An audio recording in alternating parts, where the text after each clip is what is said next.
Welcome tuelimishwe kwa masuala ya jamii, tutumbuizwe sana mbalimbali, tujuzwe juu ya matukio ya kila pembe, twawapa burudani kwa familia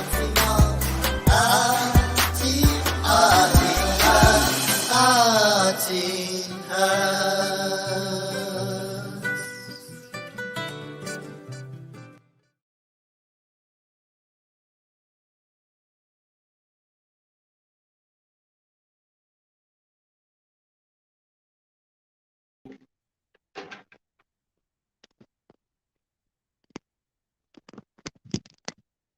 Hello, good evening everybody. Good evening Kenya, good evening Nairobi, and good evening diaspora. Watu ambao wako kokote kule.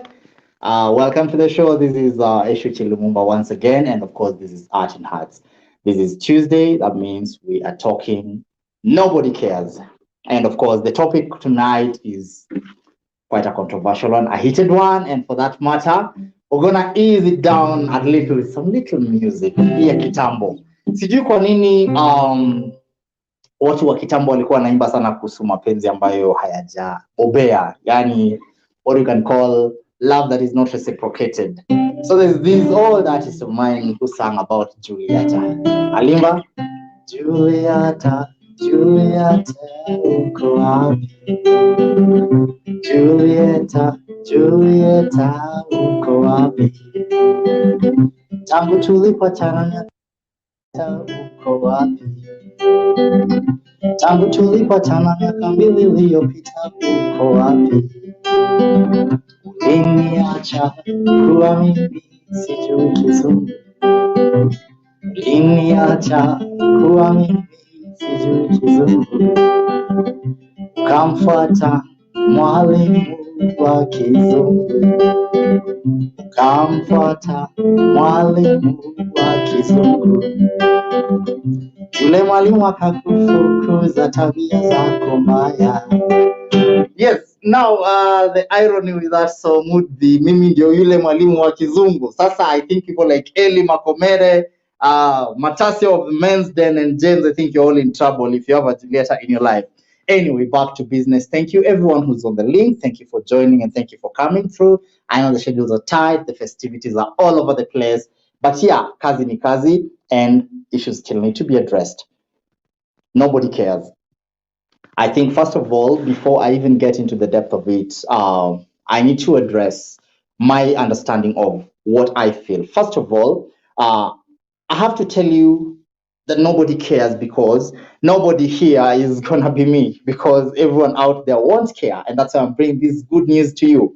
There's something called manipulation and blackmail, because apparently these are the two biggest tools that are used by people to oppress, control, and of course even deceive others. And of course, if I could just describe this or define this very, very easily, manipulation is where you use deceptful strategies, where you use emotional needs, devious means to exploit and control people because you want to use them to your advantage. And one thing before I even move forward is I tell people all the time, it's easier sitting on this side and trying to criticize manipulation. But really, to be very honest, I think all humans are manipulative by nature, because manipulation is only manipulation if the person on the other end is able to give you what you want from the manipulation. And therefore, that means at any given point, if you, even righteous as you are, find yourself in a position where you have somebody who can suck, let me use suck for lack of a better word, who can suck up to your manipulation and your devious means, then definitely you'll find a reason to be manipulative. And every human wants things done their way. Every person wants things done their way. Every person wants to be treated the way they want, even if it's at the expense of the other person. And so when you constantly find your way or yourself pushing somebody to do things for you the way you want, then you are definitely manipulating them. So however, because nobody cares, all we are here to try and do is understand what manipulation is, understand what blackmail is, and perhaps at the end of the show, try to give you or shed lights to you, the victim, on how you'd know if you're actually undergoing manipulation or blackmail. Blackmail is a slightly extreme let me say, an extreme level of manipulation. Blackmail is where someone uses information or knowledge that they have of you, your feelings, elements of your weaknesses to push you, or to uses them as leverage to have you do things. Blackmail is when I tell you that, you know what, when I was 10 years old, I happened to steal some money that was meant for my grandfather's treatment, and therefore later on, my grandfather died because the money was not there. And then I tell you in confidence, but because you know this is very crucial information, all of a sudden one day when you want something and I'm unable to give it, and because this information is something I kept secret, you bring it forth. So that is called blackmail. And of course, blackmail and manipulation go hand in hand. But now, let's see what emotional blackmail actually is, because now there is the outright blackmail. I have leverage on you. But emotional blackmail is when you are using someone's feelings specifically to control your behavior or persuade them to see things your way. Emotional blackmail, and this is used a lot in relationships. It's used a lot in situations of intimacy. It's used a lot in team situations, where a relationship is involved. Whatever relationship, it could be a friendship, it could be it could be a romantic relationship. And for example, a couple is just going through difficulties in a divorce and all that. You find one person using emotional blackmail to make the other partner either relinquish the entire wealth or the entire estate to them, or give more rights to them, just because, you know what, there is something that has been being used here over me, and I can't do shit about it. So, well, nobody cares. But now we are going to try, and just before I delve into now personal perspectives around these things, uh, we have a very prominent psycho. I think she's a psychiatrist called Susan, and Susan says the three main elements of of uh, of manipulation. She acronymizes them as fog. We have guilt for the G, and then of course we also have I want to see what the others. We have obligation and then fear. So okay, generally let's start with fear, obligation, and guilt. And so just to maybe quickly break this down, fear is when I use leverages or information that will instill fear onto you to make you then succumb to my my needs, my way of looking at things, my perception of things. So I instill fear in you, and of course it's blackmail. It's quite extreme form of blackmail. You have a child, for example, these are very unpopular and probably controversial, but sometimes I say, even when you go to the religion world uses a lot of these, especially the evangelism. I want to call it the evangelists. The evangelism. It's where the kingdom of heaven and everything around it is usually wrapped around fear. You know, if you don't do this, then this will happen to you. So sometimes you do not know if you're doing this because you want to do it, or you're doing it for the fear of repercussions should you not do it. So, well, it works both ways. Sometimes you really want to ask yourself, why am I doing this? Is it because I want this, or is it because I am avoiding this, or is it actually because it is the right thing to do? Then, of course, we have obligation. This happens a lot with parents and all that, and couples most of the time. I'm sorry I have to bring this up. I have no issue against anybody, but enough times, obligation has had a bigger impact on men. You know, you are seated somewhere watching a television, and she just comes and tells you, you know what, you are a man. A man should be able to do this. A man should be able to do this. Perhaps your kid is at a school that you feel you can afford, but then, yes, as a man, you should be able to take your child here, here, here. So your obligations are being read to you. And of course, this already means you're already being accused of irresponsibility, of lack rather of awareness of what your obligations are. So then you succumb. You decide to do this either for the peace, or, you know, for the fear of wanting or fear of avoiding to be seen as a lesser person. It could be a man, it could be a woman, it could be any kind of a situation, but someone uses your obligations or lack of them thereof to help you or push you to do things that perhaps you not willingly end up doing. And then, of course, eventually we have guilt. Guilt tripping, I think that would just be self explanatory. Guilt tripping is when I get into your deepest nerves and ensure that a situation that perhaps should have left me as a victim, or rather me as the oppressor and you as the victim, I turn the tables and ensure that at the end of the day, you see yourself as the victim. That is probably an overhaul of what it is that emotional and blackmail, or rather emotional abuse, of course, and then blackmail is. But then now we come to the Eshuchi point of view.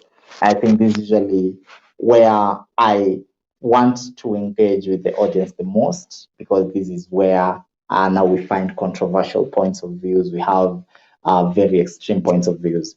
There is one mantra I live with, and if there's one flex that I usually put out there as myself, one thing I think a lot of people don't want me to ascertain it, but I think I am quite self-aware. And I know that because this is a journey that I've walked with myself so much. And one of my biggest pillars of principle is self-awareness. Because number one, I believe that if I am going to live this life the way I want, then I should be the biggest person. I mean, I should be the person who's aware of myself the most before anybody else. And don't read this the wrong way. We have people who actually don't know themselves. I know that because we have people who can even be described by other people better. And how is this connected to what I'm saying? If you work on your self-awareness, then situations of being abused emotionally, blackmail, guilt tripped cannot exist. Because guilt tripping is when someone uses a weak nerve in you that you most of the time are unaware of to work things their way. But if you worked on self-awareness means I am in touch with myself. I have invested in knowing my emotions. I have invested in knowing my reactions. I've invested in knowing my triggers. I've invested in understanding my personality. Let me tell you one thing. A lot of people mistake a few terms here and there. You throw tantrums there and someone calls you immature. You do something that is a bit juvenile and someone calls you immature. I want to tell people this, and this is what I believe. If you were born someone who's quick to anger, if you were born someone who is very easy to please, if you are born someone who, for example, is very intolerant of others, these are personality elements, and it's almost impossible to actually have an overhaul on them. It is almost impractical to have a personality overhaul and a personality change when you can say someone, this person was like this, but now the personality changed. Because I feel a personality is a very intrinsic element around this. And perhaps just before I continue, let me just get this question quickly. There's a question here. My girlfriend doesn't talk to me anymore and doesn't see me because I refuse and can't pay her school fees. Is it emotional blackmail?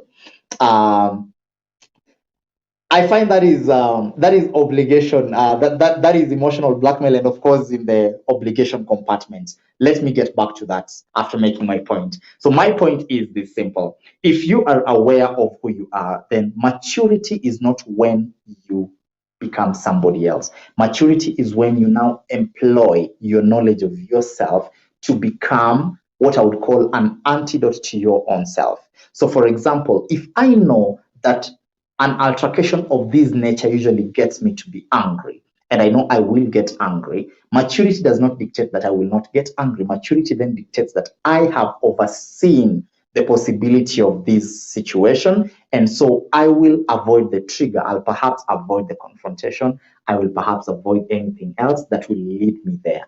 Maturity means I can decide, you know what, I'm about to get angry, but you know what, I'm not going to confront. I'm going to be silent. That is self-awareness. You know your triggers. I know when to walk away.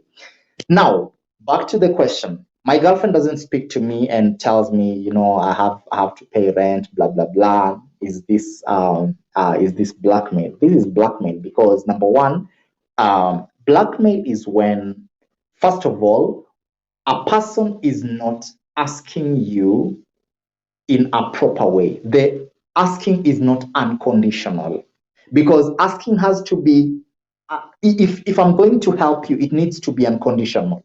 And if it's conditional, it has to be a condition that is, I would call it sober, not a one-sided condition. Because if the condition around the situation only favors you and doesn't favor me, then of course, in the end, it is me who suffers. And that is blackmail at all means. If I don't have the money you're asking for and you want the money, you are blackmailing me. If I have money that is meant for something else that's probably urgent according to me, and it is my money, but you want it for something else that you think is urgent for you, and it is not your money, you are blackmailing me to use my money for your needs.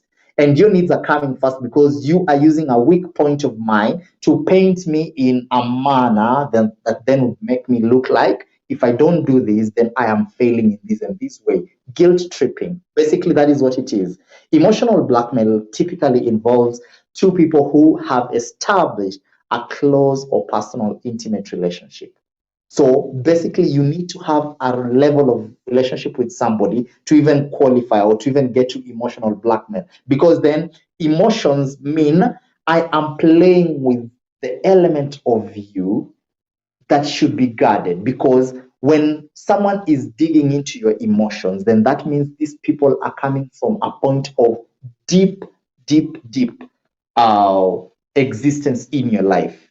Because you meet a stranger out there can't emotionally abuse you, well, unless perhaps it gets physical. Because someone who emotionally abuses you is someone who's aware of you, someone who is obliged to you in a particular way, someone who you trust, and then they use that against you. It's almost something that's close to betrayal if you look at it carefully. When being emotionally blackmailed, most of the time, you'll find the abuser will threaten to hurt you if you are the victim, that is, or you're someone they hold very dear, and constantly blaming. You just find this constant blaming. You don't do this, you don't do this, because someone who's keen to get the best out of you would always find a logistic space to have you here and have a conversation with you around this. If I'm not happy about how you're doing this and that, if I'm not satisfied with how you are meeting your obligations in this and this and this way, then I just need to have a talk with you and have a conversation with you that is understandable. But if you're going to keep blaming, what I think the modern day generation calls it nagging, if you're just going to nag, and then by nagging you find people using very hurtful things, very, very hurtful things. I want to bring a very interesting example here. I was raised by two very, very dear and amazing parents. And sometimes I know I talk about them and it looks like, what is with this guy and his parents? But most people say their parents are the best. I don't know how much they mean that. My parents were the best. And so my mother had this huge love for sweet things. Sweet things, if you're coming from Luya land, we're talking fish, we're talking meat, we are talking chicken. Those were sweet things. In Kiluya, we call them evinulu. So my mom came from a home where apparently there was constant supply of evinulu. We don't know if that's true because that's what she always said. She always made it look like my dad took her from a very beautiful home full of honey and all these sweet things, and then brought her to suffer in this other world where all that existence was just vegetation. So now my mother would just be there once in a while. My dad is just seated there, hakuna kitu amefanya. Mzee anasikiza tu franco yake pale kwa redio, anasikiza taratibu, and then my mom just goes, watoto wanakula tu mboga mpaka zitamea kwa tumbo. Mboga hii nyumba watu hawawezi kula nyama. So you see, this is blackmail that she used on my dad, and she makes it look like the victims are actually the children. We haven't asked for anything. We haven't made any demands here. Okay. Thank you guys for tuning in. I'll go to the comment section and just see what you guys have to say. Matasio Kagwa from Mesden, my brother, how are you from diaspora? Matasio says, hearing what they want than hearing what you are saying is always will always be ahead of the emotional blackmail. That is very true. In fact, sometimes I tell people, sometimes I just tell people, are you listening to understand or are you listening to react? When you listen to react, we are on two separate pages, because that means then you are not on my page. You are listening with what you want in mind, not with what I am trying to say in mind. Thank you very much, Matasio. Njekita, thank you very much for tuning in. And Njekita says, I have that cousin of mine who always complains that in a way blame me when I can't assist financially. I think it's a kind of emotional blackmail. Do you think I'm wrong? If you have a cousin who is complaining, first of all, I think the first question usually is, what have you done to create such entitlement to them? Because again, another thing that I want to make the victims understand, emotional blackmail is not just the doing of the oppressor only. It also means there is a leeway that you have created for the blackmailer to actually push the envelope. You'd realize one person will behave very differently in the company of person A, and the same person will behave very differently in the company of person B. It is because with every relationship in this world comes boundaries. And so people know that with this kind of a person, these are the boundaries I can push. With this kind of a person, these are the boundaries I can push. And you'll be surprised. People who will really blackmail you to the end, you'll be surprised at the much they can tolerate with other people, because then there's a very interesting relationship between oppressors and the oppressee. I usually tell people that this world is it's a world of equations. Not equations, but yeah, the equations by the inequalities. You know, the inequalities that we used to learn back in high school. You find Z less than X less than Y. And so I usually tell people all the time, at any given point in life, you are the X, you are the value in between.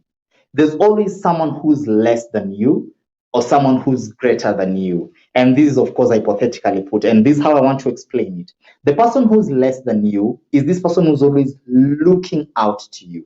This is the person who's always trying to reach you. This is someone who's always trying to be you. So this person definitely feels inferior to you. And at any given point, you'll find you're standing at a place of superiority to them. But then it doesn't end there, because you don't run the world. There's always someone who's now greater than you. This is the person you want to be with. This is the person you are looking at. And so emotional and the blackmail that we are talking about here, the manipulation, it's because of the unevenness. At any given point, you'll find yourself in a situation where you will either try to blackmail the person who's inferior to you, because you feel that you have power to push them to do what you want. But half the times you will not try it with the person on the other side, because you know this person can only take this much shit. Probably they won't take any of this. Probably they'll see through me. You know, there are even people you don't even try, because you know this guy knows me this well and he's gonna see through me and he's gonna see what I'm trying to do. And that is the other power I was talking about, self-awareness. Once I'm self-aware, I can see you trying to blackmail me. And I'll be like, you know what? Let's do this another day when you are sure you can actually do this properly. Now, when you find someone telling you and using words like, you know what, you never do this for me, blah blah blah. Other, you know, like the latest trends on social media are there's some guy in Europe who's bought the girlfriend a jet plane, and so Kenyan girls on social media are saying, "Men, can you see what other men are doing?" And can you see what other men are doing out there? Now you're going to start giving Kenyan men and of course other men sleepless nights, because now you are setting standards. You know that is a classical example of manipulation, because now you are trying to measure somebody with the expectations of another person who you know nothing about. Ujui hata hiyo ndege hii. Unajua jet. It's funny, because the people who want to be bought for jet planes probably don't even have a flower pot of their own. But then, yeah, life starts somewhere. I also think this is just a random opinion I want to throw in there. I also think your manipulational goals also have to they have to go hand in hand with at least who you are, what you have, and what you're able to do. Don't just be throwing demands here and there, and manze, you don't even match those demands. Don't underwhelm people by how you actually look versus the demands and the things that you actually say out there. So that is what manipulation looks like. When someone comes to you and is like, okay, you know what? Other people are doing this and this, and you are doing this and this. Other people are doing this and this, and you are just doing this and this. Now, just remembered a reaction about the story I was just telling you. I think my my mom and my dad were like, the classical examples of these two animals when we were growing up were a squirrel and not a squirrel, mbweha. Mbweha, I'm yet to find what mbweha is. So there was mbweha and there was kakasungura. They were the two most cunning animals when we were growing up in the stories. So I'm thinking if my mama was a kakasungura, I think my dad was a mbweha. Now this was my dad's manipulation or retaliation to my mom's manipulation over food. So one day we were seated here and my dad asked me, tangu uzaliwe umesikia mtu amekufa juu ya kukula mboga?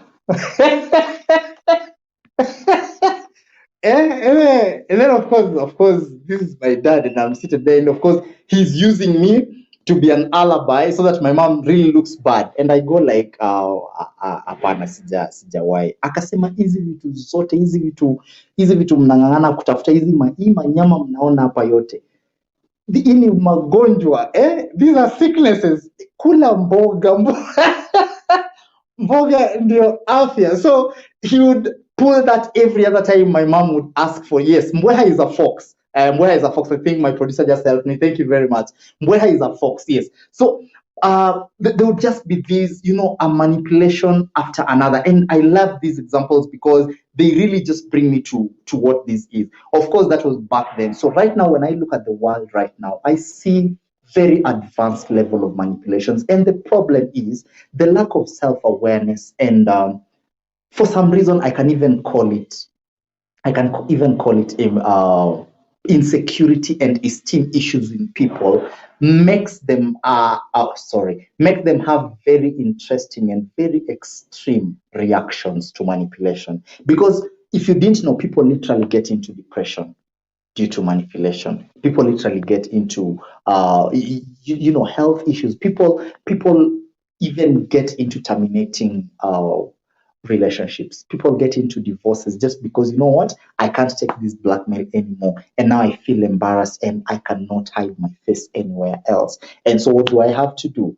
I am going to get out of this situation because it's so bad. Because manipulation, then, if you don't have a strong and a firm self-esteem, it wears you down because it's someone constantly hammering the information you are not enough, you are not sufficient. Someone else out there who's just like you is doing way better than you. I know this and this and this about you. If you're not going to do this and this and this, I will do this. People have paid millions of money just to keep information because someone is guilt tripping them. People have had to get loans. People have had to get into family estates and sell them for money just because someone ensured that they're totally unable to live a peaceful life just because of a piece of information that they knew about. And so manipulation is an entire spectrum of elements, and it can go and go and go. You just need to be able to pick it up when it's coming.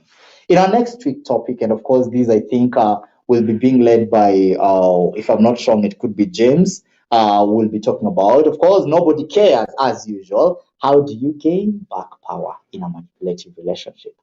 So I have explained to you what a manipulative relationship is. We have understood what manipulation looks like. So how are you going to get out of that? I think next week is going to be your episode to watch. If you wanted the solutions, if you wanted the problem, it's here today. And of course, last week we had the mighty Matasio coming on board to just introduce us to all these. And of course, nobody cares. This has been real. My name is Eshuchi Lumumba. Art in Heart. keep at it with us. We are on a little break, and that's why we keep giving you these little snippets here and there. Mshereke taratibu. It's the birthday of Jesus. It's not yours. Pombe unakunywa taratibu. Birthday si yako. Be mindful of others. Be good to others here and there. Dress warmly if you're in a cold place, and try to just, have the fun of it. I will leave you with one word. My dad used to ask me one simple question anytime I did something. What did you gain from it? And it looks shallow, but I'll tell you what I mean with this. Half the times, it's very easy. I tell people all the time that I live my life on a very delicate balance between what do you gain from it and you only live once. So there is what do you gain from it, and there's YOLO.